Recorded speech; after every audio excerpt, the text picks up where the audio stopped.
Hi all. Today we have to discuss the calculus and its applications. These are the learning outcomes. At the end of this section, you should be able to identify calculus and identify methods to find limits of a function, identify differentiation rules, and identify practical applications of calculus. Fine.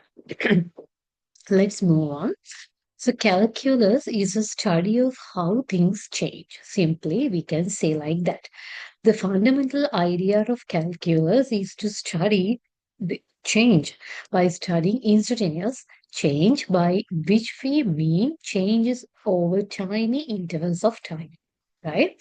So this is a technique for measuring the slope of a curve at any point in a given line or a curve, which is called as the differential calculus, or simply calculus, right? As you can see here, this straight line, it's denotes the y equal ax plus b, same as y equal mx plus c, right? So here you can see, in order to find the slope, the triangle, the shaped triangle one is a slope in there. I will use a pen here. In order to find the slope of this triangle, this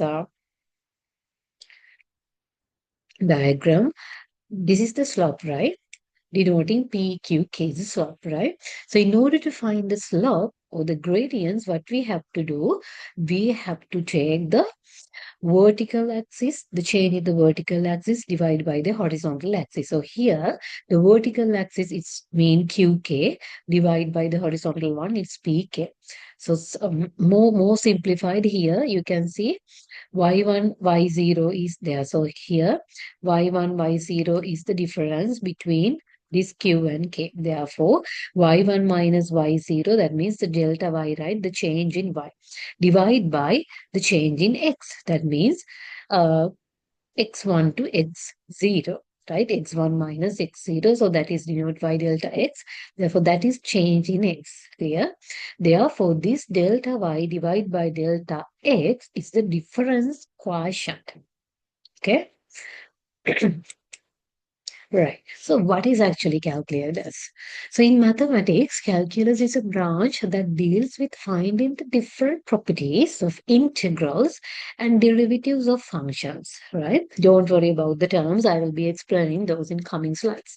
So it's based on the summation. It's based on the summation of the infinite simple differences, right? So calculus is a study of continuous change of a function.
So here actually, what do you mean by this infinitesimal differences? So that means, yeah. So that means a very immeasurably small differences, right? So that's called that. So they are central to the calculus and the concepts of derivatives and integrals, right? So the calculus is a study of continuous change of a function or a rate of change of a function. This is very important, rate of a change, right?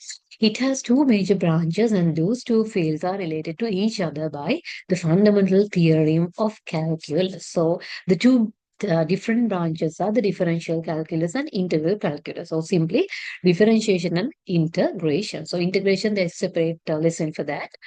Right. So before moving, we will have to discuss about the basic terms, right? We will have a thorough understanding on the terms. So what do you mean by the limits, internal interval, open interval, closed interval, and derivatives? We have a look on that. So limits, the limit is an important thing in calculus. Limits are used to define the continuity, integrals, and derivatives in the calculus. Okay. So there are some questions to find limits. We will do it. So interval. An interval is defined as a range of numbers that are present between the two given numbers, right?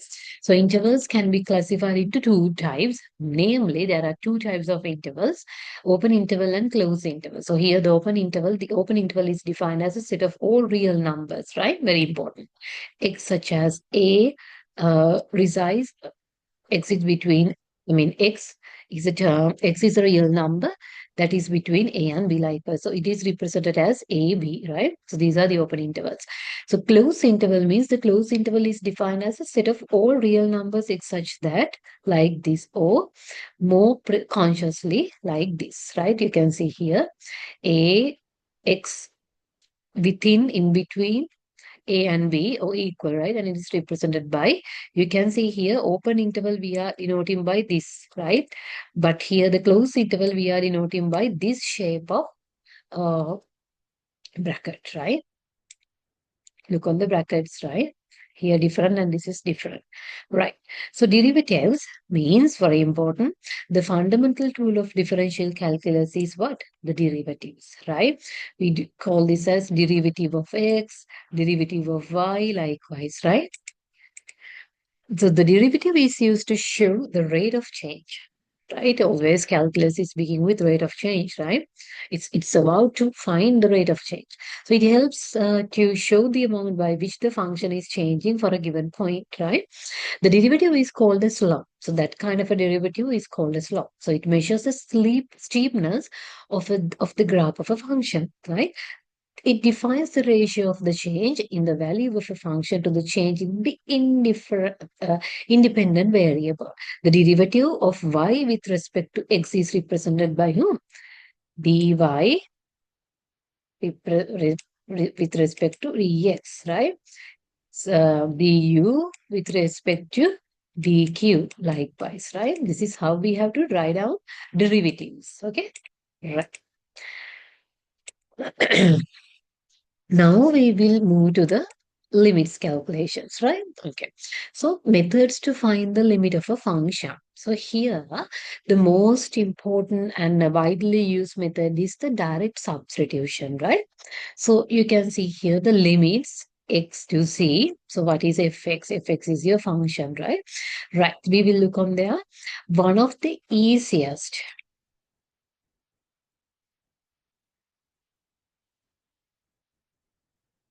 So one of the easiest, convenient, and most useful ways to evaluate a limit analytically is direct substitution, right? Substitution and evaluation. Okay.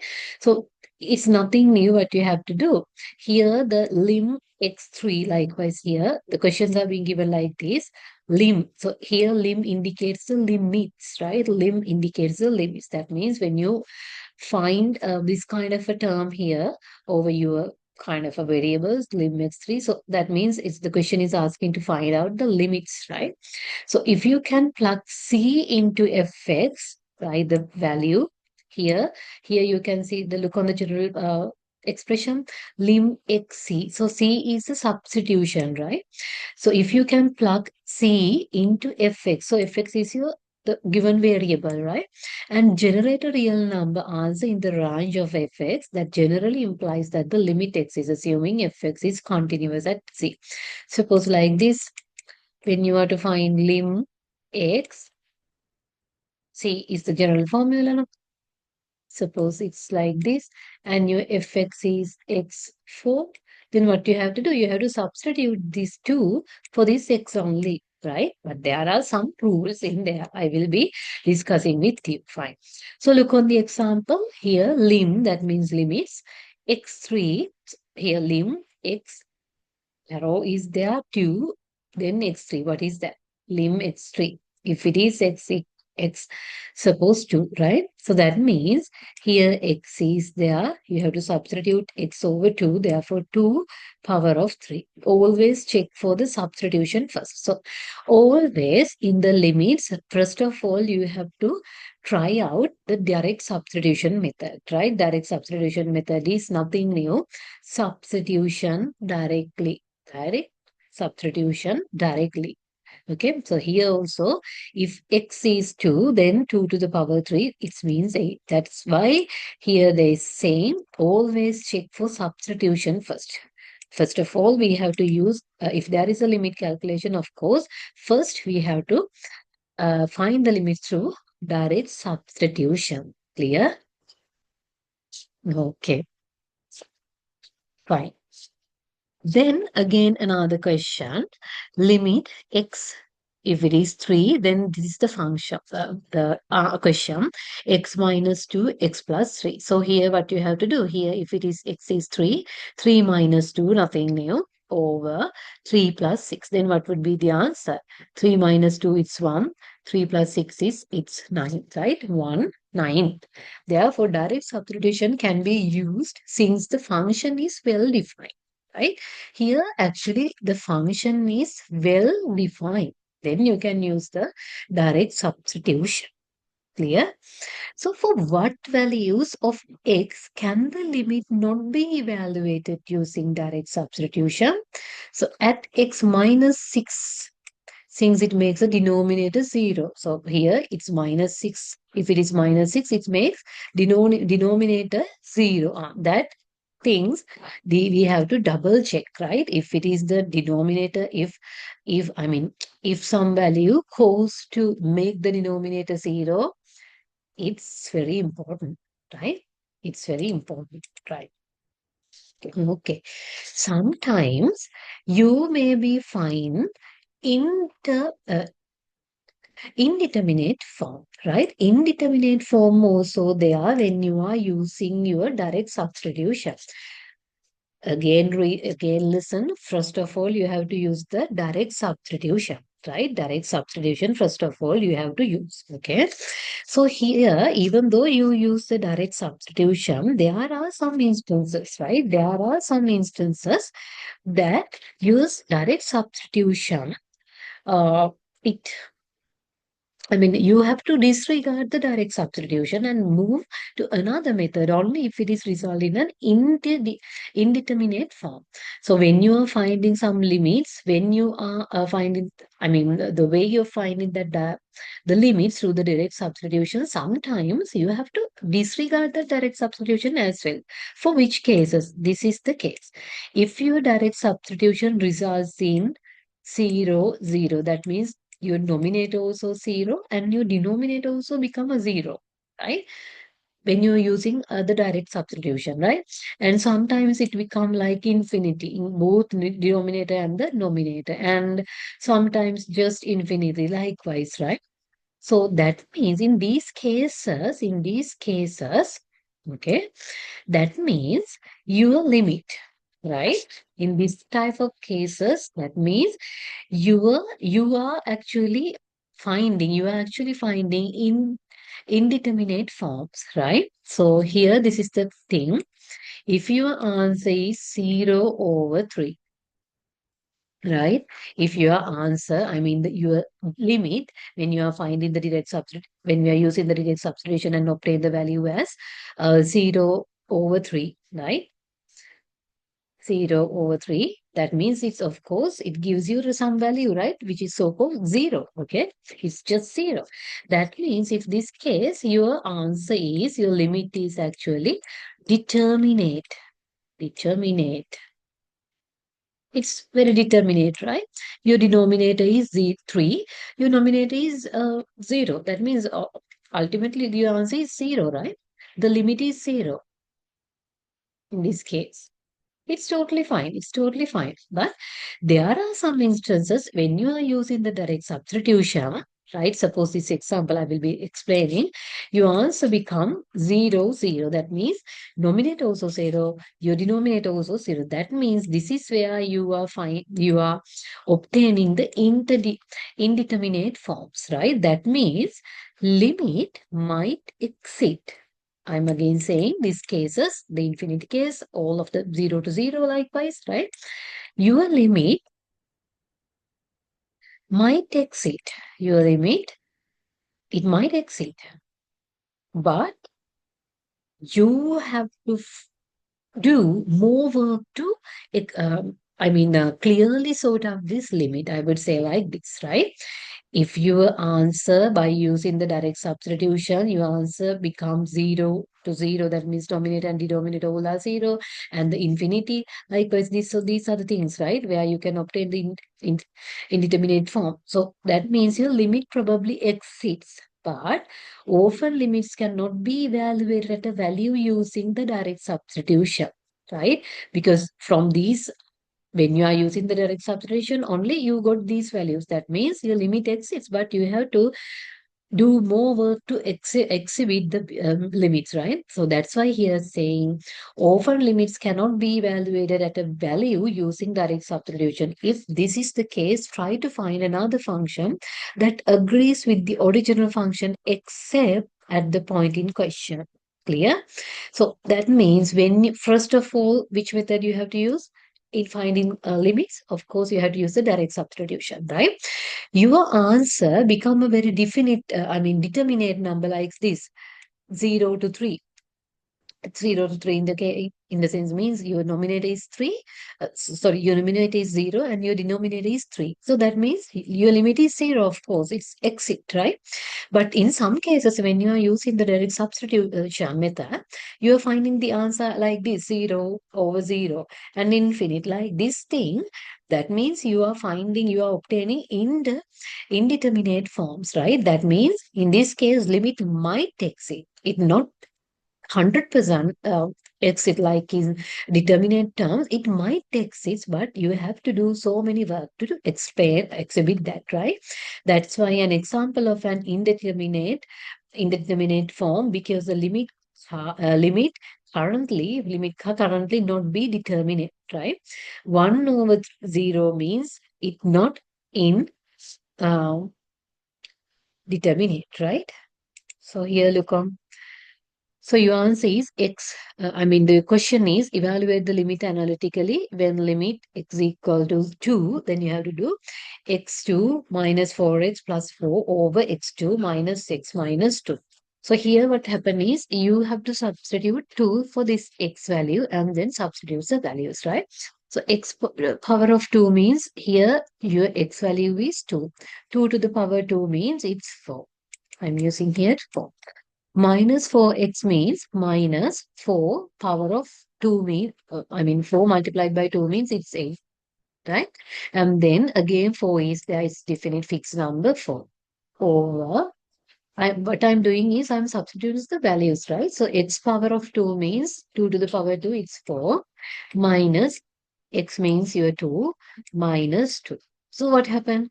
Let's solve the value here.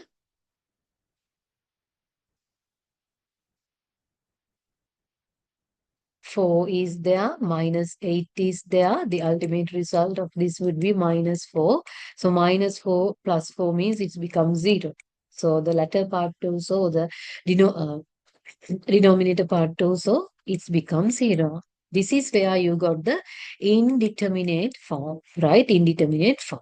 So in these cases, what you have to do, you have to use some methods to exhibit this limit, right? That means here, uncertainty, right? The limit might exceed, limit probably exceeds, right? But you have to do so many work to exhibit that, right? These are the strategies for finding limits if you are getting this kind of in the in indeterminate forms, right? Okay. So to find limits analytically, try the following. First one, you have to use the direct substitution. Try this first. If direct substitution fails, then rewrite them. Find a function that is equivalent to the original function except at one point. Then use direct substitution. Methods for this include, these are the three methods when you are getting the indeterminate forms, right? If it is your answer is Suppose this infinite and 0 to 0 likewise, then you have to use these three strategies to find your limits, right? The first one is the factoring or dividing out technique. And the other one would be rationalizing, right? That means the expressions with radicals or the roots. Okay, that's mean the rationalization. And eliminating or the embedded denominator. Sometimes we call the third method as the trigonometric exponential or trigonometric exponential or logarithms, right? Logarithms of functions. So this is that. Okay, so for that we call it sometimes as L'Hopital's rule. L'Hopital's rule, right? Okay. So here you can see here in the previous slide, you become actually you got this indeterminate form. Then you can see here the letter blue color it has in you. How can we simplify? So this is the question. So first you use the this direct substitution, and then you got indeterminate form. Then what you have to do, you have to, that means the your limit might exceed, but it's require more work to do, right? Therefore we can find the limits using these strategies, right? These strategies. So these are the strategies, right? The first one is what? The factoring. The factoring, right? In the factoring case. So factoring case, you can use, the rational functions of the polynomials, right? So here the factoring, that means because it's a rational function, it's a rational function. So you can see the polynomials are there. Polynomials are there, right? Okay. This is the first method, right? The factoring. Okay. So here look on. When we are directly substituting values, we got 0, 0, right? Both denominator and numerator are 0. But now, since we got the, since we got this indeterminate form, we have to find our, we have, that means limit might exceed now. Therefore, we have to do so many work to exhibit our limit, right? Therefore, the first method we use the factoring. Why? Because it's a polynomials are there, right?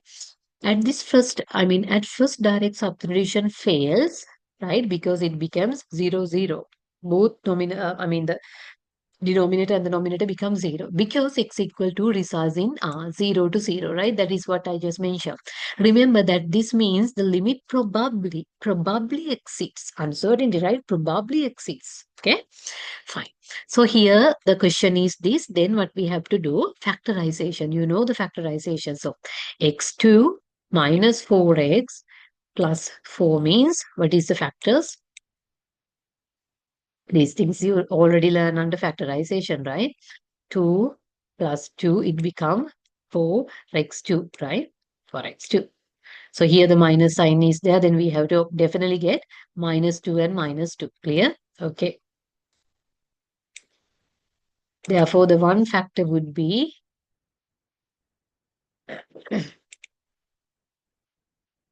right? Therefore, the one factor would be x minus 2 over x minus 2. Then the latter part is also the same like that.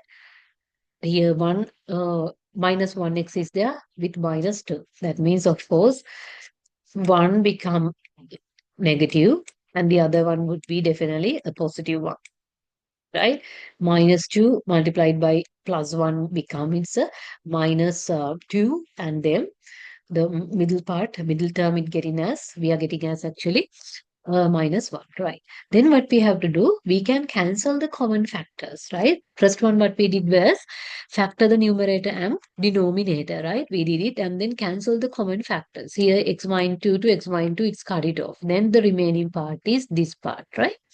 X minus 2 plus divide by x plus 1. So that is the lim x2. Still you can see here lim x a small arrow 2.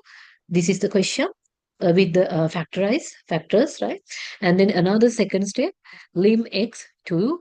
We just cancel the common factors, and then finally we get the lim x2, x minus 2, x plus 1, right? So this function is equivalent to the original function except x equal to. Therefore, now we can substitute 2 minus 2 here, we have to substitute as 2, 2 minus 2 and 2 plus 2. So what would be the answer? It's become 0, right? Here, finally what we did was we use direct substitution. So tell me why we are using these kind of methods, because first these are the steps, right? This is you have to be memorized.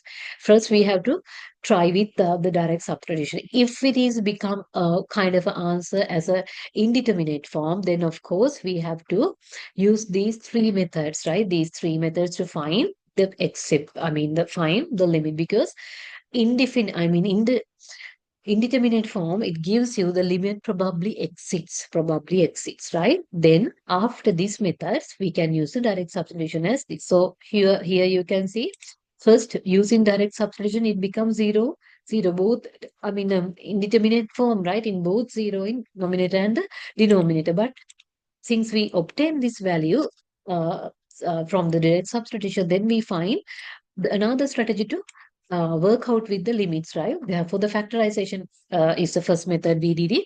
Therefore, what we did was like this, and then we can use the direct substitution like this, and then it becomes zero. So you can see here, even though it's earlier when we are first using the direct substitution, it becomes an indeterminate form. Now it becomes a zero, right? That means your limit is definitely zero. Clear? Fine. Then the second one would be the rationalization numerator. I mean, the rationalizing the numerator and the denominator. That's it. Okay. So here, what in the factorization, how do you have to select factorization or the rationalization? So factorization, you have to be selected the factoring. That means if it is a rational function with the polynomials, then you have to go with the factorization, right? Rationalization means expressions with radical or the roots, right?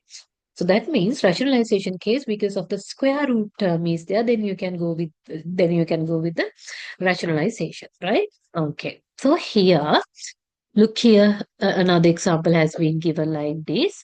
Lim y, if it is 2, then this is uh, the expression y plus 2 with the square root minus 2 over y minus 2. So rationalizing the numerator means it becomes, we have to change the, the signs, right?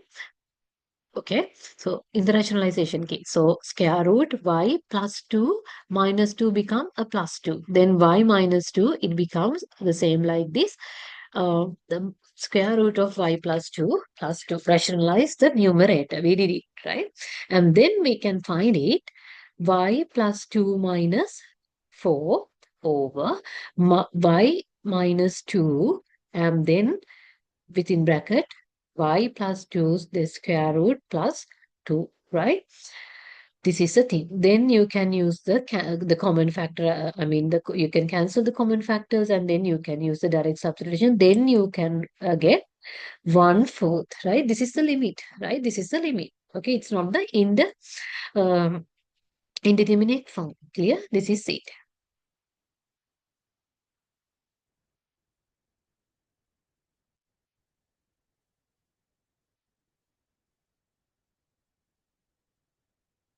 Right. And don't worry about these two examples, right? So normally you have to use this factorization and the the first direct substitution and the factorization only, right? So, but you have to have the understanding of these two strategies as well. That's why we are using these things, right? Okay.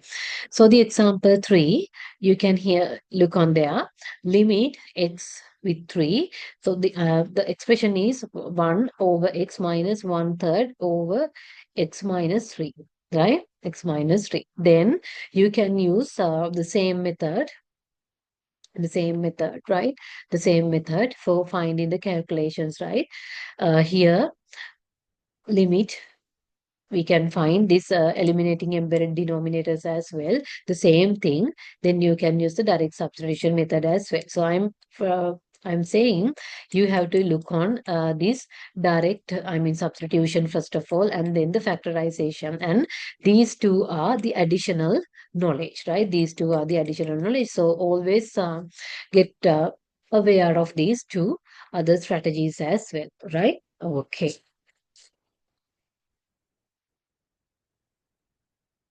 So what do you mean by the undefined case? So undefined case means There are actually here like this. This is a summary. This is a summary I'm using. I think you got some idea. So we must disregard the direct substitution and move to another method. Another method in the sense means this, right? First of all, we have to use the direct substitution as it is mentioned, right? And then it's must, right? And then only if it is cause a kind of a indeterminate form, and then only we can use another three strategies, right? So we must disregard the direct substitution and move to another method only if it is result in an indeterminate form. So indeterminate form is zero, zero, infinite, infinite likewise, right? All are they are in this slide. Here, these are the indefinite forms, right? Okay, right? Then, so if you are finding kind of undefined the case, undefined, right? Undefined case. That means undefined case means it become like this non-zero numerator, right? Non-zero numerator with your denominator is zero. That means if substitution makes the denominator zero, right?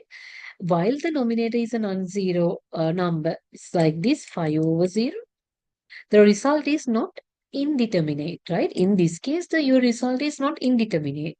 Clear? In this case, your result is not indeterminate. This indicates the limit is likely. Yeah, its limit is likely when you're using your calculator also 5 divided by 0, it becomes can't divide by 0. That means the infinite value, right? That means your infinite is resides with between, exists between plus and minus, right? And no further simplification is possible to find the finite limit. So that's it. We have to stop it, right? But the indefinite, the indeterminate case, like this, in this case, what you have to do, if the direct substitution results in 0 over 0 or other uh, indeterminate forms like this, and here like this, the limit probably exceed, the limit might probably, right, probably exceeds, and the limit can't be currently evaluated by direct substitution. Then you can go with these three strategies, right? Factoring or the cancellation, we call this as well, and the rationalizing or the conjugates, right? And then L'Hopital's rule. So for these kind of three strategies, we use these three strategies, right? Okay.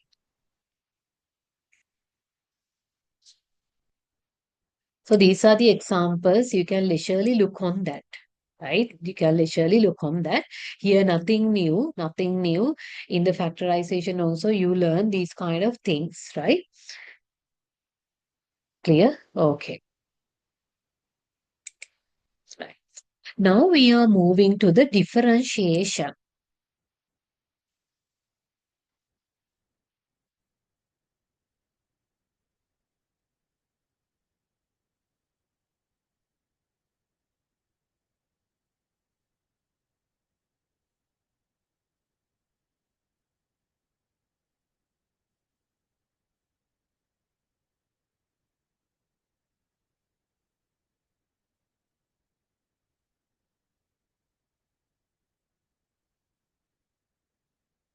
So differentiation is a process where we find the derivative of a function. The important terms involved in the differential calculus basics are below, right? So the function is defined as a relation from a set of inputs to the set of outputs in which each input is exactly associated with one output. The function is represented by always if f x, right? F is a function. F means it's denoted F. That means the function, the first letter of the function, and then X. This is how you have to write down a function. So dependent variable, the dependent variable is a variable whose values always depends and determined by using the other variable called an independent variable. So likewise, right, independent variable, that means the variable that is its value is freely determined, right? But in the dependent means it's always depend on the other, right? So the dependent variable is also called the outcome variable. The result is being evaluated from the mathematical expression using an independent variable is called the dependent variable, right? Fine. So independent variables means independent variables are the inputs to the functions that define the quantity which is being manipulated in an experiment. Of course, yes. Let us consider an example y equal 3x. So here x means what? Here independent variable, right? And y is known as the dependent variable. So y is depend on the independent variables, right? If your independent variable is 2, then what about your y? Y becomes 6, right? If your independent variable is suppose 4, your y become 12. Always y depend on the x, right? As the value of y is completely depend on the value of x, right? So the domain that range also we have to slightly look on. The domain of a function is simply defined as the input values of a function, and branch is defined as the output value of a function. So take an example. If fx, your function of x is equal to 3x, be a function, right? Fx is equal 3x. The domain value or input values are 1, 2, 3, likewise.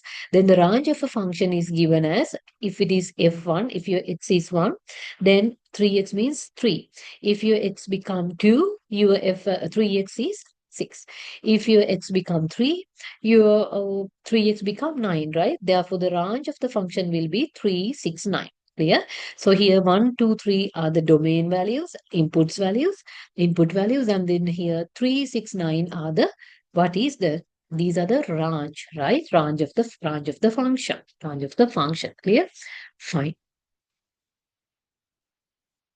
Actually, I would say, first of all, you have to learn what is the calculus, right? And then slightly have a look on these basic terms as well. So always the direct substitution, you have to try it first, and always you get direct substitution is nothing hard, right? It's very easy. What you have to do is you have to go with the relevant or the given number, I mean, the number as a substitution, and then you can go with the answer. But some cases, your limit might become when you are finding the limit, it becomes sometimes indeterminate forms like this, right? Infinite, like these are the symbols, right? These are the things very noted. So in this case, what you have to do, that means your limit probably exists, might exist them. If that is the case, you have to do more work to find the limits. Therefore, in that case, you can use these three methods. So moreover, I'm uh, explaining you it's factorization. I mean, the factoring is very important. Other two also are there, but the first one is very important. You can use the factorizing for which cases, of course, you are getting a kind of a rational functions or the polynomials, right? In that case, you have to use this factorizing method, right? In that case, you have to use the factors, you have to identify the factors, and then they cancel the common factors, and then you can equate, you can actually substitute that given number to the your answer, and then you can find some answer, right, through the direct substitution. Clear? And then there are some cases where you cannot use the factorizing, then you have to use the rationalizing, right? Rationalization. So in that case, what you have to do, you always have to get with the like this, right? Always here, what happen is plus 2 minus 2 is there, then it become the, yes, it become what? It become a positive one. Likewise, I mean, the signs are being changed, right? Signs are being changed. Okay. And in the eliminating embedded denominators also, sometimes another method also there other than this, we call this as a trigonometric exponential or logarithms function. So in that case, right, we have to use L'Hopital's rule. But don't worry, in your level, just have a look on this factorizing, I mean, the factoring method, right? Factoring method. For other two, I will be uploading some video materials as well. Just have a look for your additional knowledge only. For your additional knowledge only. Here, the trigonomic components we are not going to touch in this level, right? In this level one, we are not going to touch with the trigonomic exponential. I mean, the trigonomic calculus. We are not going to touch with that. Clear? Okay. Right. Then we just slightly look on the differentiation. the terminologies, right? Now, most and very, very much important, yes, we are to find the rules of differentiation. Very much important, right? Slightly look on. The constant rule is there, right? And the power rule is there. As you can see here, power rule is there. The constant rule is there. Always the constant, the differentiation constant is become a zero, right? And then power rule, what happen is here, n is your power n. You have to bring that n to the in front of the number, and then you have to minus one from that power, right? And then the scalar product rule is there, the constant multiplier rule, product rule, the quotient rule, chain rule, and then the root rule, right? The root rule is there, and then root rule also same like this power rule, right? 100%, not 100% same, but this same steps. Difference rules are there, and some and difference rules, the addition rules, linear function rules, zone, and so forth. The rules are there. So here in this slide, I have actually explained. I have just drawn some rules for your convenience, right? For your convenience, I have been drawn some rules, right? Now we are coming to the most important rules, right? Others are also most important, but you have to have a kind of a understanding on these other rules as well. Most importantly, we are going to the most important rules by now onwards, right? Okay, right. The constant rule. So in the constant means kind of a fixed, right? Constant. So here dx means what? Differentiation with respect to x, right? So c is a constant. Clear? A constant bar. So here if x means the function, right? If your function is 5, then if you are differentiating, so here you can see your function, it becomes a slash sign. This is for differentiation, to showcase the differentiation. We differentiated this function, right? We differentiated that function, then we have to use the symbol like f, like switch slash. Clear? Then always remember, when you are differentiating a constant, it becomes a zero, right? So like this, if x equal 5, then 50, then you are differentiation with respect to x, right? Here, what would be your answer? It becomes zero. Why? Because it's a constant value, right? Constant value. Okay? Okay. Then the other one, if n is a real number, in that case, it's quite different. So what happen is, you have to take this power to the front of your variable, and then you have to minus one from that the exponent, right? So here 7, your function is fx equal to x power of 7. Then when you are differentiating, always here f slash means what? You are differentiation, the symbol for differentiation, right? Okay. The function, you differentiated a function, that is what here f slash saying. Okay, then here 4, here 7x 6, 7x 6, suppose like this, x6, then what would be the differentiation for this function? Suppose this is your function,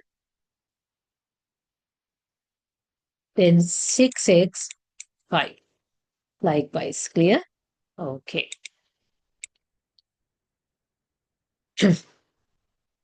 There are some instances you can go with that. Here, if x is x3, then it become when differentiating, it becomes 3x2. In this case, y equal x9, then we are differentiating y in terms of with respect rather in terms of with respect to x, right? Differentiating y with respect to x. Therefore, it becomes 9x8, right? So in this case, gx equal x 100 power 100 as the power. So when we are differentiating this function, it becomes 100x 99, likewise, right? So the constant multiple rule also, the derivative of a constant times a function is equal to the constant times the derivative of the function. So this is also much important. The constant multiple rule means what? So here you can see the constant term is there, then you have to multiply by the differentiation of that function, right? That's why here they are. The derivative of a constant times a function, the derivative of a constant times a function. So what do you mean by derivative? I think you remember these things. Derivative, Here we are denoting this kind of things, right? Derivative of y with respect to x, right? You know these things. The tool, very much important tool in the different calculus, right? So the derivative of a constant times a function is equal to the constant times the derivative of that function.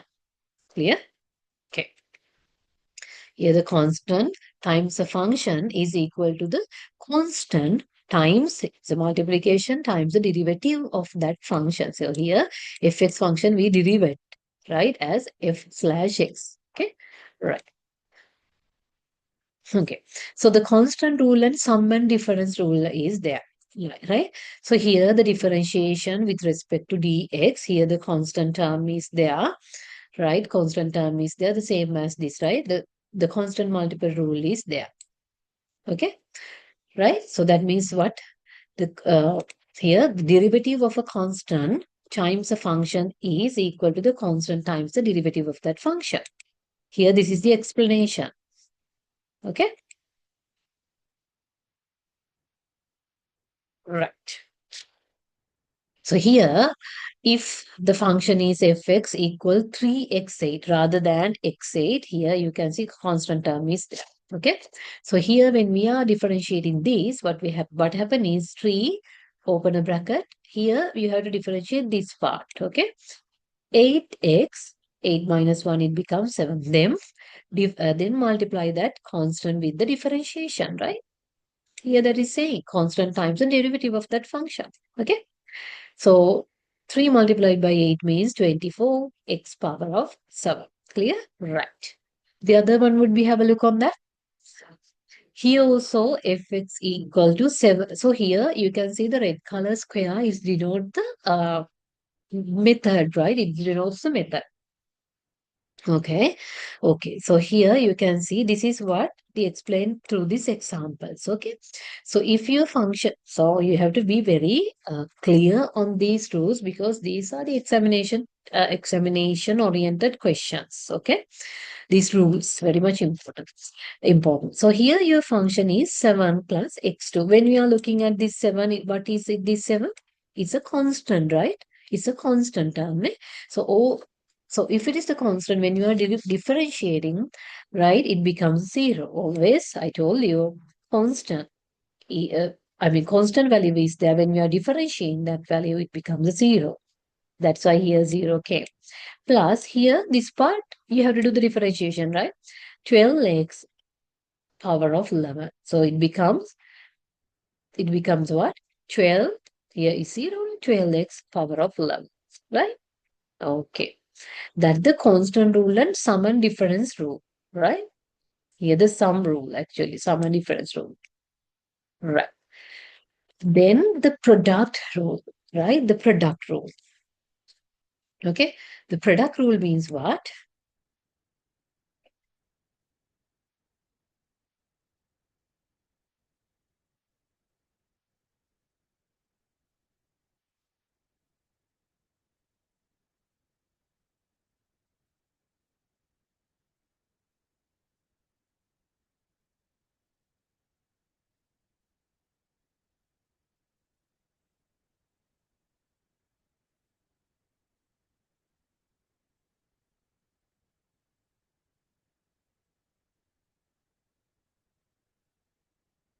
So in the product rule, what happened is clearly look on the square, the box, the red color box, differentiation with respect to x. So the function is like this, fx multiplied by gs. Suppose the functions are like this, right? Fx and the gs. So in that case, in the product rule, what you have to follow is first, you have to derivate we have to take the derivative of this fx. That's why here it's saying differentiation with respect to x, fx, right? And then after taking that derivative, you have to multiply it by the gx function, right? Plus is there, and then the other way around, you have to differentiate the gs, right? Gs, and then you have to multiply by the fx. In fx case, no differentiation part, the original one. right? Okay. Look on the example. Look on the example. Here you can see x3 plus 2x plus 5 multiply the product, the multiplication, right? 3x7 minus 8x2 plus 1, right? So you can use in the examination, we are not going to give you the product rule. Using the product rule likewise, right? You have by looking at the function, you have to have the understanding. This is where I have to use the product rule. This is where I have to use the constant rule.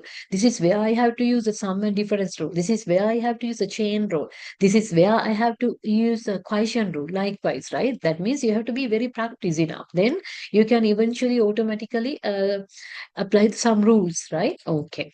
So always here, the first term, the first expression is your fx, right? First term is your fx, first function. And the other one would be the second part would be your gx. Remember that. Clear? Right. Then we can apply the derivative, right? Okay. Right. So here what we have to do, differentiation with respect to x, right? The differentiation of fx with respect to x, right? So here this is your fx function of the first part. Okay, then after differentiation, what you're getting is here 3 is there, so 3x, 2. Here x is there, so 2x means here it becomes x1 of the exponent. So 2, we have to take 1, x is there, 1 minus 1. So 2 multiplied by 1, x power of 0 means it's become 1. That's why here only 2 came here, right? There is no any x. There is no any x. This is how 2 came. Clear?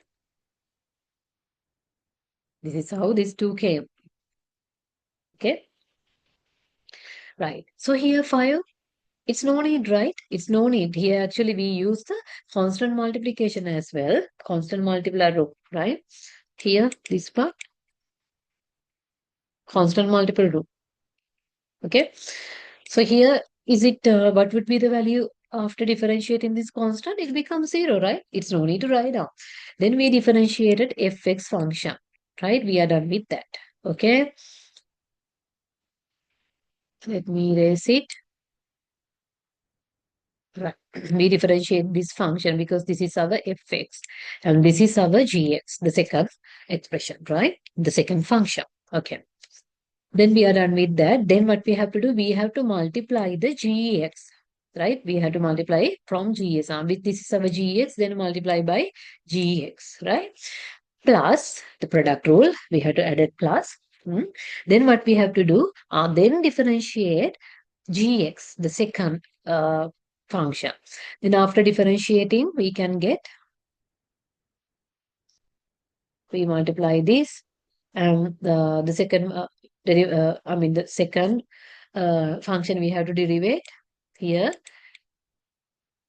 3x4, that means 21, right? 21, how it is came, 3x7 means 3 constant here, 7x6. This is how 21x6 came.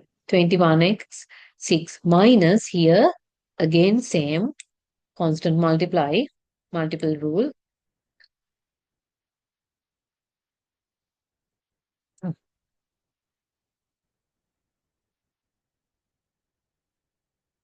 Minus, I'm sorry,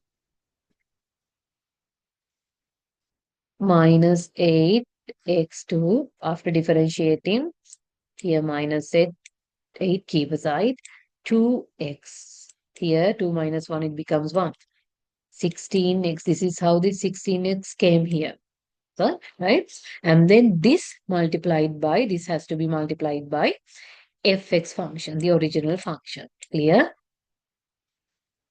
Have a look on again. First, what you have to do in these cases, after looking this, right, you have to notice now it's kind of a product rule application, right? Then in that case, the first function is your fx and the other one would be your gx, right? In this case, what you have to do first fx function you have to derive and then you have to multiply by your gs function and then plus at, right? And then you have to take your GS function, the differentiation, and that should be multiplied by your fx. Right? Clear? Right. This is how you have to get here the derivative of the first function like this and the derivative of the second function like this. Here actually the two terms has been actually the derivation comes with the second and the fx function come here the first. You can use the other way as well, no issue. As per the formula, we have to use the differentiation first and then the normal original function. Then you can use the other way as well, but same answer you can get. Then we are done with that. Now what we have to do? We have to multiply, right? 3x 2 multiplied by whole of the function. This one also whole of the function, right? Then you can get the answer like this, right? And then this one also multiply by whole, this one also multiplied by whole, and this one also multiplied by whole. Then you can get this answer. I'm not going to simplify the answer because in the exponent you already learned, right? The factorization you already learned. You have to get the answer like this, like this. You have to definitely get the answer like this. Do the multiplication, right? This is your product rule case. Okay. Now, the quotient rule, it's also very, very much easy, right? In the quotient rule, what you have to do is, again, look on the, first, look on, you have the example, which is embedded with this, the red color square. Differentiation with respect to ds, the with respect to x, differentiation with respect to x, your fx is there, your gs is there. Then in the quotient rule, what you have to do, take the gs and multiply it by, right, uh, here the take the dgs and then multiply it by your derivation of the derivative of the fx function. In the quotient rule, it should be minus and then take the original function of fx and then multiply it by the derivative of your gs function and then divide by the gs power of 2. Right? Okay. So this is the question. So always you can see I have been after the rule explanation, I have been amended some examples for you perusal. Go with that. So in this case, this is how the question is being pointed on you, right? D over dx 7x plus 4 x2 plus 5. So here the numerator, it's your fx function, the denominator is your gs function. This is same, right? This is always same like this. The first function is your fx and the other one is your gx. Okay, right. Then we apply. So here you can see at the bottom I have used the differentiation as well. So our fx function is f equal 4x plus 4. After differentiation, it's become 4. Why? Because 4 is a constant. And our gx function is x2 plus 5. After differentiation, it becomes 2x, right? 2x. Here 5, it becomes 0. It's a constant, right? Then I'm doing the calculation. So take the gs, write down your gs, x2 plus 5, right? And then multiply by who? The fx function, the derivative. 4x plus 4 means it's become 4. That's why here the multiply by 4 is there. The minus. Then your fx function, you have to take the fx function, 4x, the original function, 4x plus 4, that multiplied by whom? The gs function, the derivative, right? It's become 2x. Divide by the gs function, the power, right? 2 square. It's 2 plus 5 power of 2, right? That's it. This is how you have to get it, the answer. Okay. Then simplify. X2 is there plus 35 minus 7x plus 8x. Okay. 8x.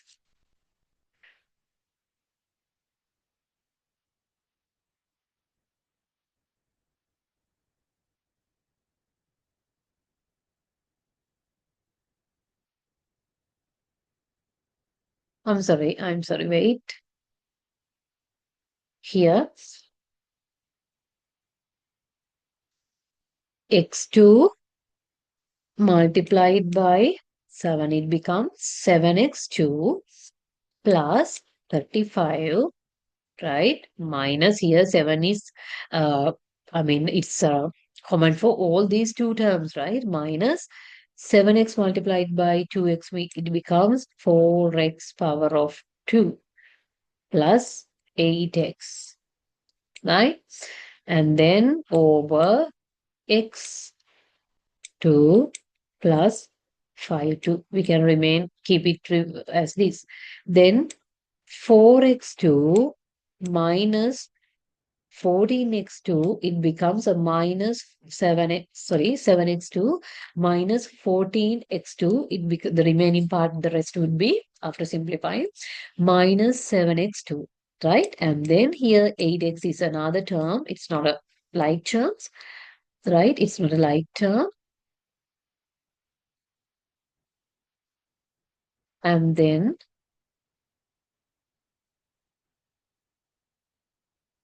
here plus. And then 8x is there, and then plus 35 is there, right? That's it. What we did was here simplify all. X2 multiplied by 7, that means 7x2 plus 35 minus, right? Here the minus is there. 8.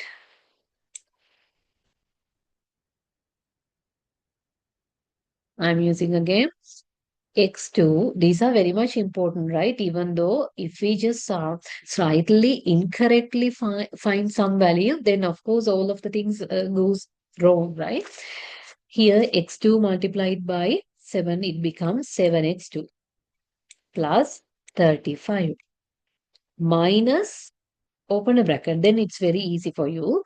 7x multiplied by 14x, it become 2x. 7x multiplied by 14x, that become 14x 2. Here the plus is there. Plus 4 multiplied by 2x means 8x. Now simplify.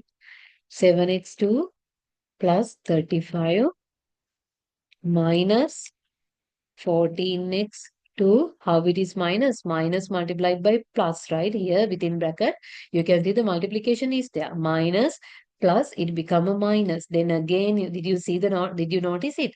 Minus multiplied by plus, it become minus 8x. Clear? Then 7x2 minus 14x2, it becomes 7x2 with a negative sign. Here, not plus 6, plus 8x. That, did you notice? Earlier, I didn't notice this plus sign, right? Therefore, I just put no negative sign. I didn't notice. Then, therefore, I put plus 8, right? So, it's not like this.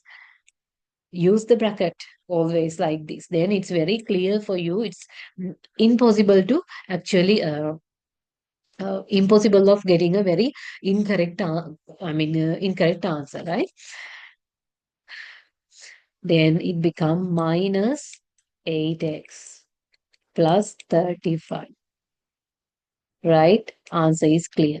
Okay, be very thorough with the signs, and then we can remain x2 plus 5 2 as this, right?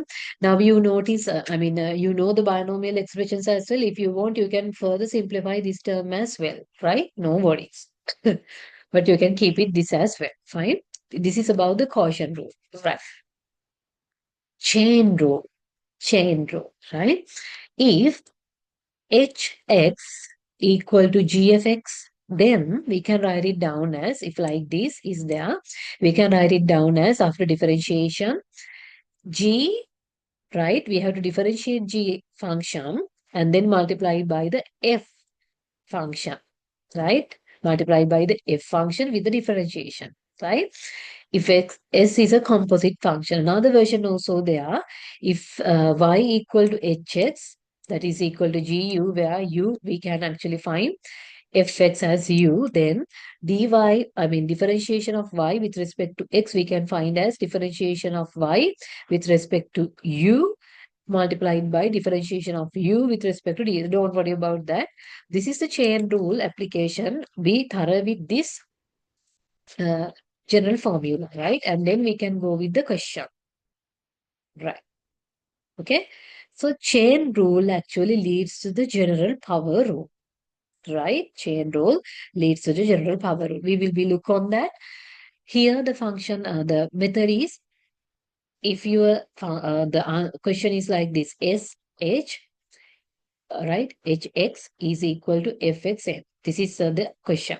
Then you have to find the answer, right? Then in that case, what you have to do when you are differentiating this is a symbol. Then here N, it become a power rule, right? Come to the front and then minus mark from that. And then multiply our chain rule here. The chain rule, can you remember? Only function of X you have to differentiate. We will look on the example, then you can clear up. This is the example. The function has been given as here. Don't worry about the hx, right? It's the question. So some you may be getting the fx, right? Don't worry about that. The question is if function of x is equal to 3x2 plus 4x with the square root. That means we know the square root denotes a half, right? Half. Therefore, I just write down, instead of the square root symbol, I just use half. Okay. Okay. Right.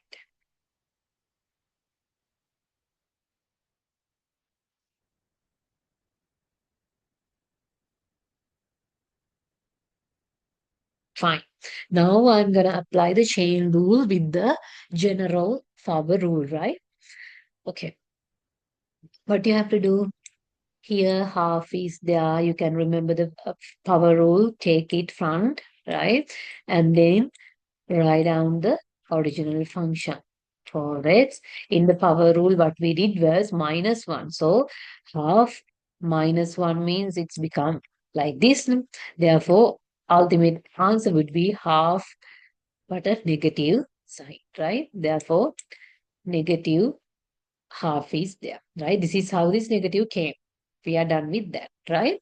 In the chain rule, what we have to do is, if you can remember, the same as this, right? The function is there, derivative, and then you have to derive the function only. So here also you can see fx function, just f, the function you have to take it without the power.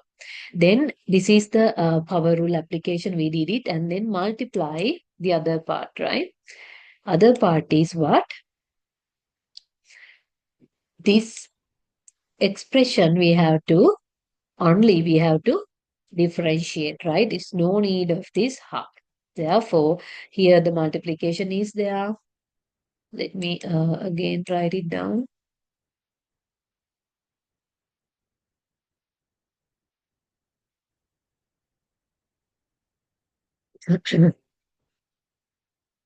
After differentiating, it becomes like this, equal half 3x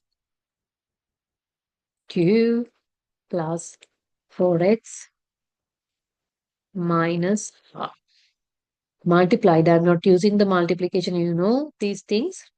Then I have to differentiate the fx function only. So here, my f function is, the second function, not the second function, the original function is actually without this square root, 3x2 plus 4x. So after differentiating, here 3x2, it becomes 3x2 means what?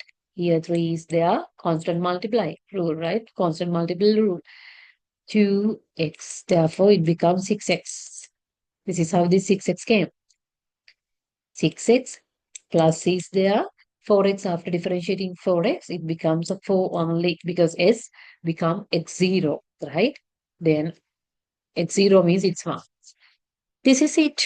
Then what we have to do, right? Then what we have to do here, simplification, right? 2 is there. We can actually multiply by this second term, right? 3x plus 2. Over here, the exponent, a negative exponent, right? Here, what I did was 6x divide by 2, it becomes 3x. 4 divided by 2, it becomes 2.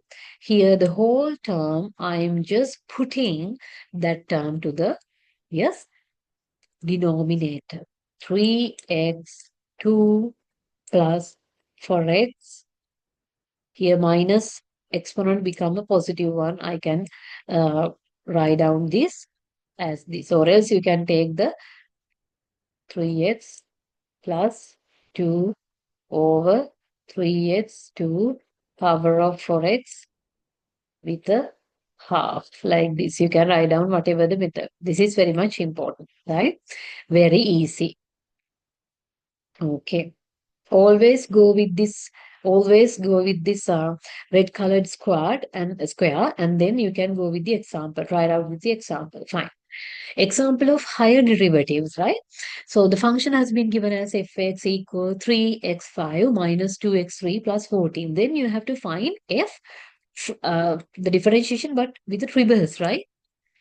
X. That means you have to differentiate in 3 times. Okay, right.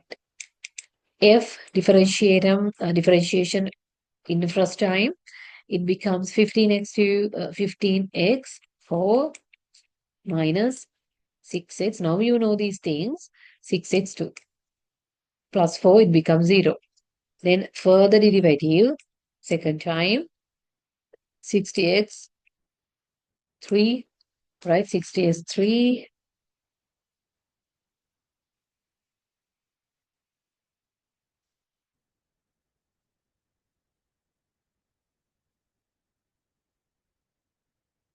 minus 12x.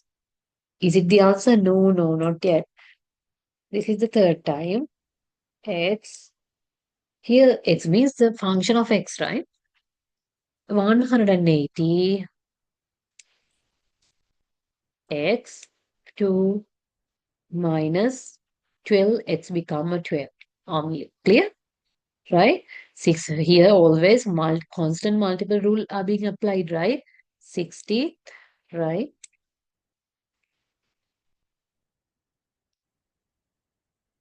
15 x 4, how will become 60? 15 is the constant here. 4x, you have to differentiate. 4 come to the front. 4 minus 1, it becomes 3. So 15 multiplied 4, it means 60 x3. Right? This is how this 60 x3 came. Clear? Okay. Right. This is the answer. Okay.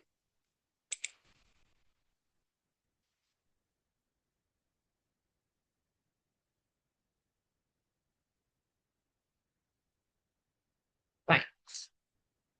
Another question has been given you. Right? Okay. So given fx 2x1, 2x plus 1, 3x minus 2, find the second derivative of with 2, right? Second derivative. If it is 2, what would be the answer, right? If your x become 2, what would be the answer likewise, right? Can you remember the limits are like this, not the limit case, but in there also we just substitute. No? After the second derivative, we have to substitute this 2 for the answer, right? For the x, that's it, okay? Right. So after looking at this, what comes to your mind? Of course, it's a Caution rule, right? Caution rule. This is your fx and this is your gx. Clear? Right. Then what you have to do, can you remember that? Caution rule, if I go back with the slide, here it's it, right? Here it's it. What you have to do, start with the gx and multiply by the differentiation of the fx, and then likewise, right? Okay. These things you have to be memorized. Fine. What is your gx? Here like this. So gx function multiplied by the derivative of the fx function. We done with that, right? 3x minus 2. Here, after derivating, we can get, wait, I will use another. Here, you have to use the coefficient rule, right?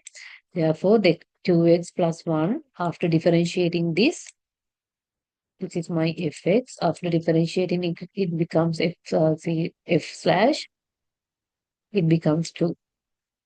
So, this is my gs, 3x minus 2. It becomes 3 after differentiating,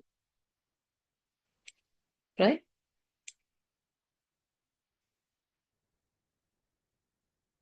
Here, this is my fx. After differentiating, it becomes 2.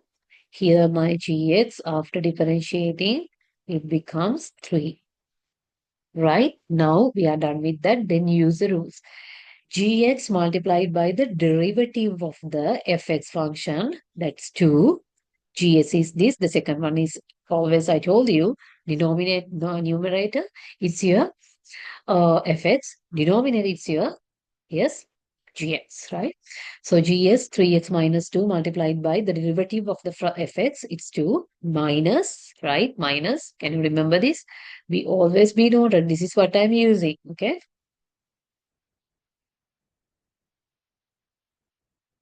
And then the other one would be the derivative of the gs multiplied by the fx original function. We are done with that. Here, minus 3 multiplied by 2x plus 1 over gs power 2, I mean gs power of 2. 3x minus 2 power of 2. Right. Then how this minus 7 came? 6x, 6x minus 4, 6x minus 3. 6x minus 6x, it's cut it off, right? And then minus 4 minus 3, it becomes minus 7. Clear? Then the latter part, the denominator, 3x minus 2 uh, to the power of 2, right? Okay. Now, still we are reaching the question answer, but this is not the answer. First, we are actually in the first derivation, right? Derivative. Okay. Then what I'm doing is I'm taking this denominator to the nominator part. Therefore, it becomes minus 7, 3x minus 2, but this positive integral exponent, it becomes a negative exponent, right? Okay. So it becomes this. Clear? It becomes this. We are done with that, but still not, right? Since we have to find f, the second derivative, still we have to derivate, right? So here the 7x is there, right? Minus 7 is there and minus 2 is there. 7x, keep it. Minus 2 come to the front. 3x2 minus 2, it's minus 2 minus 1 become minus 3. Then minus multiplied by minus means 14, right? And then 3x minus 2 minus 3 is there. Then what I have to do, can you remember the chain rule? In that chain rule, the function, this function without the the exponent, we have to derivate, right? Here we have to, after derivating, we can get 3 only. What I did was the derivation of this. The derivation of this is 3, right? Here in this part, 14 bracket 3x minus 2 power of minus 3. Here 3x minus 2 I derivate as 3. Right? This is how this 3 came out. We are done with that. We can simplify. 14 multiplied by 3, it becomes 42. 3x minus 2 power of 3. So what I did was 42 here come to the denominator. 3x, right? Very easy. What you have to do, you have to practice with the rules.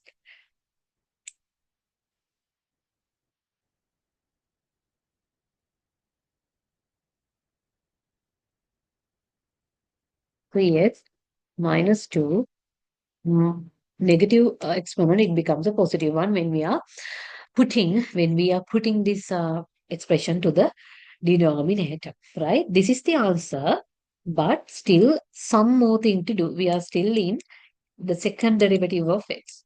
The question is asking us to find f, the second derivative of f, when it is 2. And then what we have to do, we have to substitute the 2. 42, same, it's constant. Here 3 is there. For this x part, we have to take 2 minus 2 power of 3, right? 42, it becomes, oh, it's 42 just. Here 3 multiplied by 2 means 6 minus, wait, here 6 power of 3 we have to take, right? And then here also 2 multiplied by 3. Or else you can use a very easy method.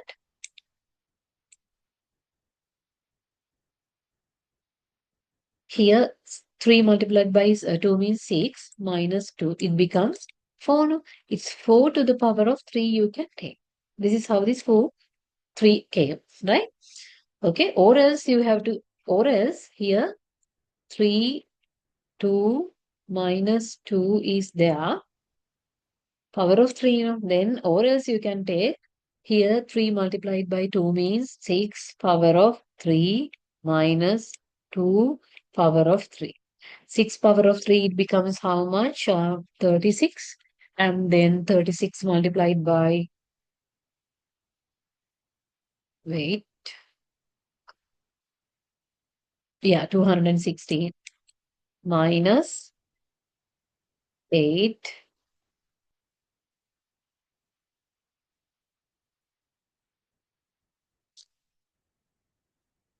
Likewise, it becomes 280.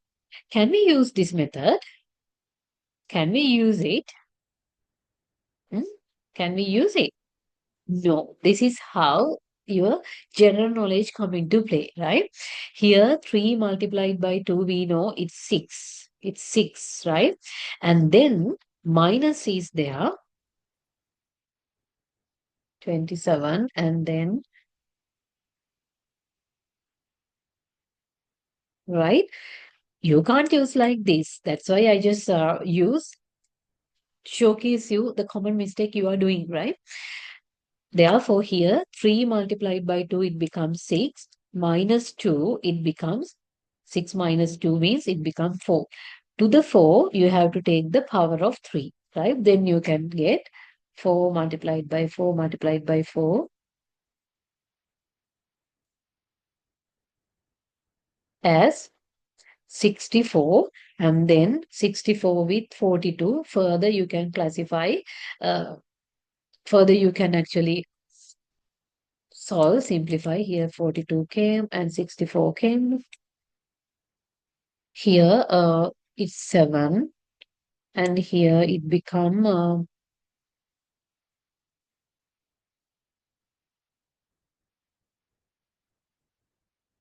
7. 42 is there, and then yeah, here 21. After simplifying this 64, you can get 32. This is how this 21 over 32 came, right? This is how you have to find the answer. Just have a look whether you got the idea or not.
right? I guess you can understand the answer, understand the ways. Therefore, here be very noted. 3 power of 2, 3 multiplied by 2, it becomes 6 minus 2, it become 2 because it's common for 3.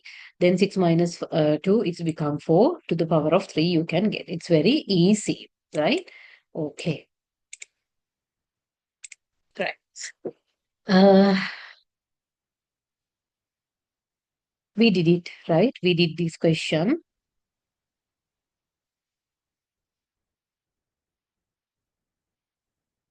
We did this question and the other one.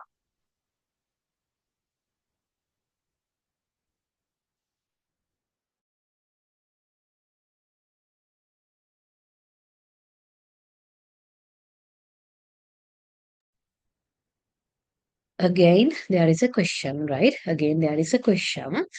So by looking at this, you can use, yes, the same as that, the chain rule after looking, after looking these kind of fractions of, rather fractions, these kind of two terms, of course, you have to get it, the knowledge or the memory on the quotient rule and the chain rule, right? Fine, fine. Then this is the question. What you have to do, you have to find g, the derivative of the first derivative of this function. Okay, right. So here, this is your fx and this is your gx. You know now. Clear? Right. So first of all, we can use, yes, here you can see, the chain rule also there and the quotient rule also there. Here the 7 is there. Come to the front and keep the answer as this, right? See, in these kind of things, we didn't do like this, right? We didn't do like this, but there are some instances we have to apply some instances, right? The chain rule application, remember in that sense, what we did was here fxn is there. Then in that sense, what you did was n come to the front and then the power rule, right? Always remember chain rule leads to the general power rule, right? This is where you have to apply that kind of things as well. Okay. 7 come to here front and then this 2x minus 1 over 3x plus 5 remains same, but here power rule, the application of power rule, 7 minus 1, it becomes 6. Now we have to apply the quotient rule, right? Quotient rule we have to apply. Okay. In the quotient rule, what we did was gx multiplied by the the derivative of the fx function. We did it 3x plus 5 is gs and then multiplied by 2 minus in the quotient. And then, can you remember the quotient rule here? Remember these kind of things, right? And then, right here, and then minus, then fx function, take it, and then multiply by the different derivative of the gs function, right? It's 3. 2x minus 1 multiplied by 3 over gs square. The power of 2, right? 3x plus 5 power of 2. This is the quotient rule form application, right? We are done with that. Then 7 is there, this part. Write it down as it is. Then we can solve this part. 3x multiplied by 2. Here same. Now I'm simplifying this part. 3x multiplied by 2, it become 6x plus 10 minus 2x multiplied by 3, 6x minus 3. Further simplify, 6x plus 10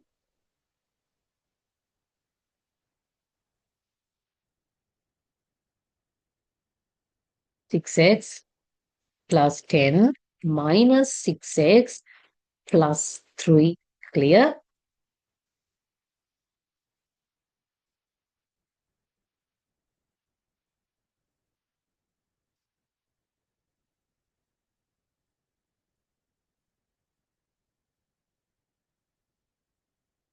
Six plus 10 minus 6x plus 3. Minus 6x is cut it off. Plus 10 plus 3, it becomes 13. This is how 13 came, right? And then here the latter part, 3x plus 5 to remain as it is, right? And then what we did was, what we can do is what? We can further simplify. Take the calculator and obtain the value. How this 91 came? 13 multiplied by 7. 13 multiplied by 7. So now what I'm doing is I'm just multiplying these two. 13 multiplied by 7 is 91.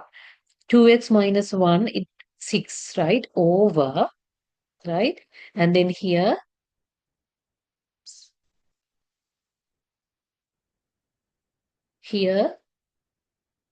3x plus 5, power of 2 is there. Then we can find the answer as this. Solve it and try to figure out the answer as this, right? This is the correct answer you have to get. Okay. Okay, I will give you some time to figure out the answer, right? Look on whether you can get the answer.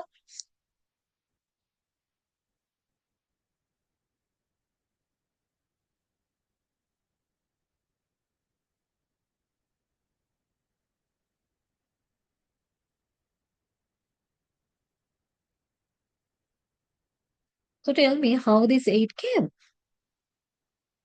So here, always, right? Always your foundational knowledge, it's must needed, bro. So here, 13 multiplied by 7, it become 91 by multiplication, right? Here, 2x minus 1, power of 6 is square. So here, tell me, this one also, this 6 is belong, right? Therefore, 3x plus 5, 6 is there, multiplied by 3x plus 5. Yes, 2 is there. Then how it is came, the footer is same, right? Therefore, 3x plus 5. Here we can add 6 plus 8. 6 plus 2. This is how this power of 8 came, right? Okay. This is how you have to get the answer. Fine. Right. Another term, substitution, right? U substitution. In some books, it's saying as U substitution, right? U substitution. Fine, fine. We noted with the chain rule as well, right? Okay, so here, can you remember the chain rule? If I go with the chain rule again to memorize you, here I told you another version is also there like this. When you want to find the derivative, I mean the differentiation with differentiation of y with respect to x is equal to differentiation of y divided by du, and multiplied by du in the sense means differentiation of y with respect to u, and multiply by differentiation of u with respect to x. Okay, fine.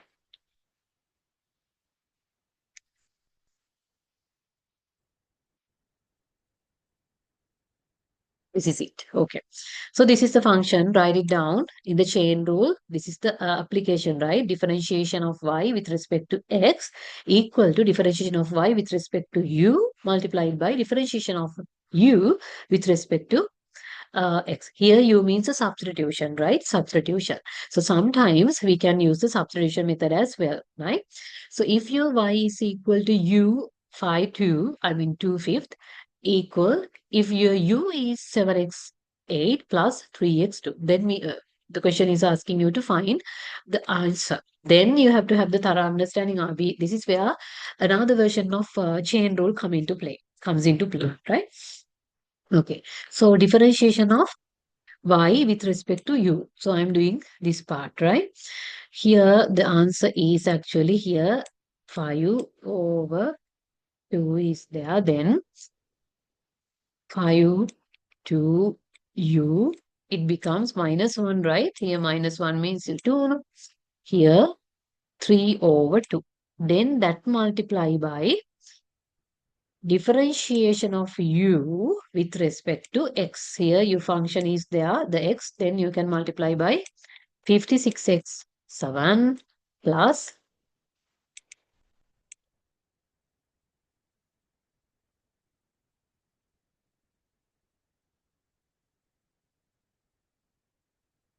plus 6x only. Here dot indicates the multiplication, right? So then we are done with that. Here still you can see the u is there, right? Instead of this u, we know the substitution. So for this u, we can use the whole term. Therefore, 5 over 2, 7x 8 plus 3x 2 Is this exponent change? No, no, no, it's not change. But we did was a substitution, right? Here for this u, here u, for this u, we can find, we can actually substitute this function, right? This is what? Then multiply it by 56x7 plus 6x. Clear? Right, we are done with that. Then we can figure out the answer, right? So you can see the exponent is there, so we can't actually multiply this the whole by 2, right? Because the exponent is there, the power is there. Therefore, instead of that, exponent in the sense means whole, I mean this 2/3, I mean 3 over 2 is common for these two terms. No? Therefore, we can't actually multiply by directly by 2. Therefore, what I do is I can actually the simplify this term, right, from this 2 because it's 7, it's power of 7. Then what I did was take the calculator, multiply 56 multiplied by 5 over 2. That means 140 came here. It's 7 plus 6 multiplied by 5, 30. 30 multiplied by 2 means 50, 50. Clear?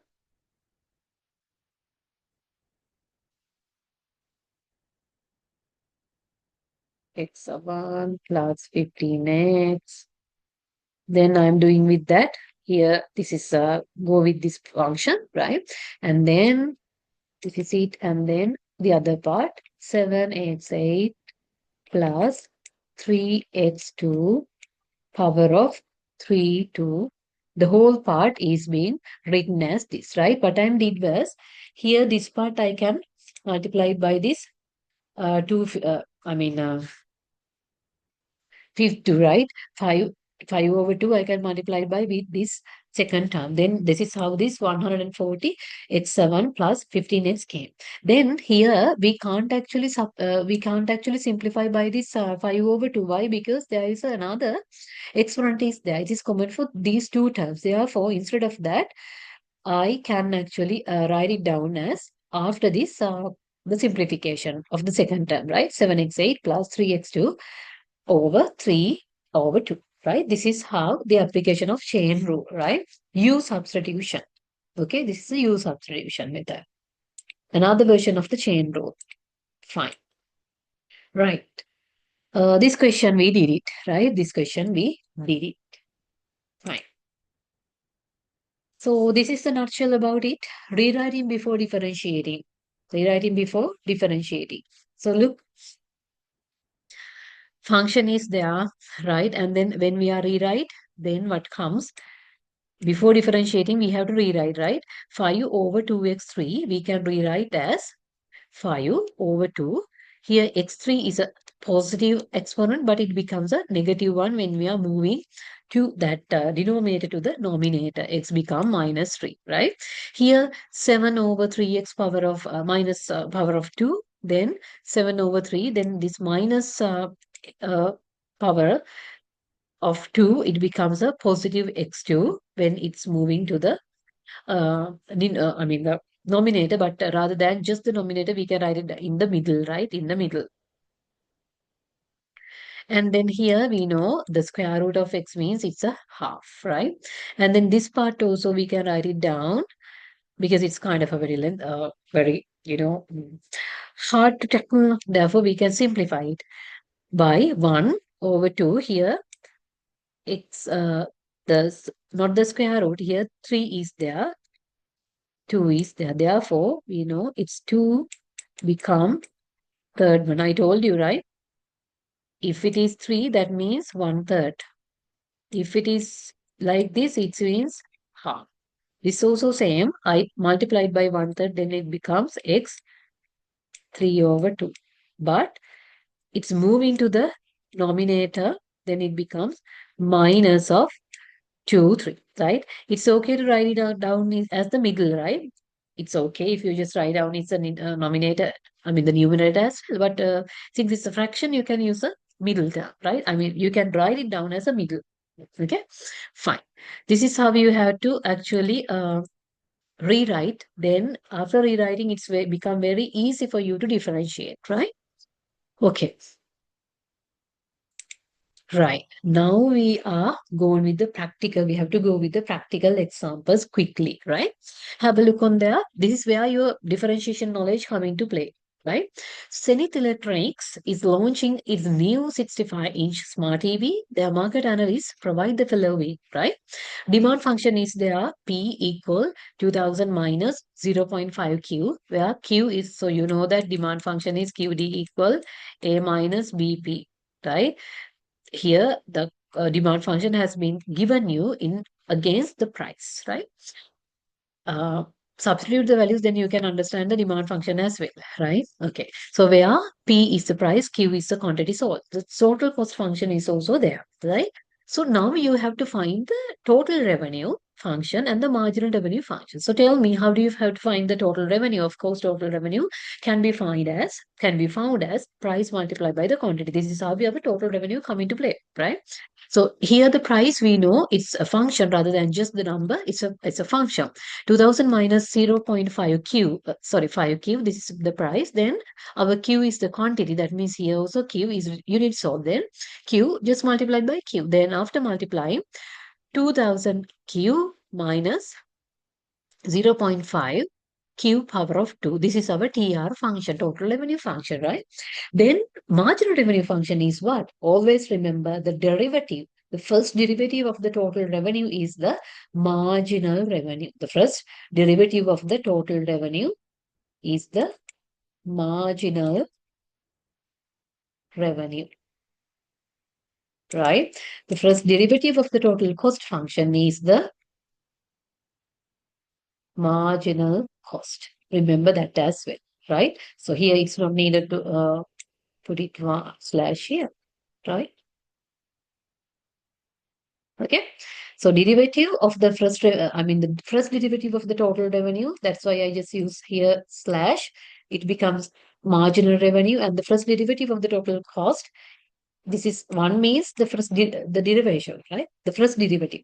If it is second derivative, we have to use TC like this, right? And the first derivative of the TC function is your MC, marginal cost, right? Okay. So here, then what we have to do, this is your TR function.